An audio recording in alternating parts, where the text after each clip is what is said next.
नमस्कार, स्वागत आहे तुमचं आपल्या एका नवीन व्हिडिओमध्ये. तर आज आहे नागपंचमी. सर्वात आधी तुम्हा सगळ्यांना नागपंचमीच्या खूप साऱ्या शुभेच्छा. आणि नागोबाची पूजा पण करायची आहे. तर आपण घरातच नागोबाची पूजा करतो आणि त्यासाठी मग प्रसाद पण बनवावा लागतो. तर आज बऱ्याच जणांच्या घरी म्हणजे आमच्या तिकडे ना तवा ठेवत नाही, पुन्हा कापायचं नसतं, म्हणजे सुरीनं आणि कैचीनं किंवा विळेने आपण आजच्या दिवशी काहीच कापत नाही. हे मला तर वाटतं महाराष्ट्रामध्ये सगळ्यांच्या तिकडे अशी रीत पाळली जाते. आणि माझ्या मम्मीच्या तिकडे तर कढई पण ठेवायची नाही, कापायचं पण तवा पण नाही ठेवायचा आणि भाजीला फोडणीसुद्धा द्यायचं नाही. शिळंच अन्न आज खाल्लं जातं आमच्या मम्मीच्या इकडे तरी, पण आमच्या इकडे तसं नाही आहे. तर मग मी आता पूजा करून घेते आणि तर चला मग आता आपण नागोबाची पूजा करून घेऊया घरामध्ये.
तर हे बघा आमचा नागपंचमीचा झोका.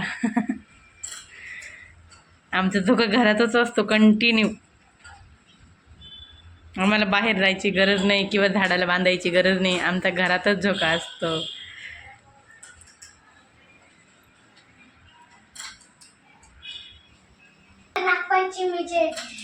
नागपंचमीची खूप सारी शुभेच्छा. मम्मीने आताच मागच पूजा केली आहे आणि इकडे जाता घ्यायचं.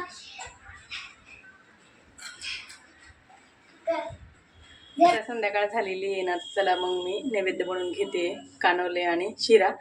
तर आपल्याला हा नैवेद्य ठेवायचा आहे. तर मग चला आता आपण बनवून घेऊया. इथे बाकीची तयारी झालेली आहे माझीवाली. आता आपण बनवून घेऊया.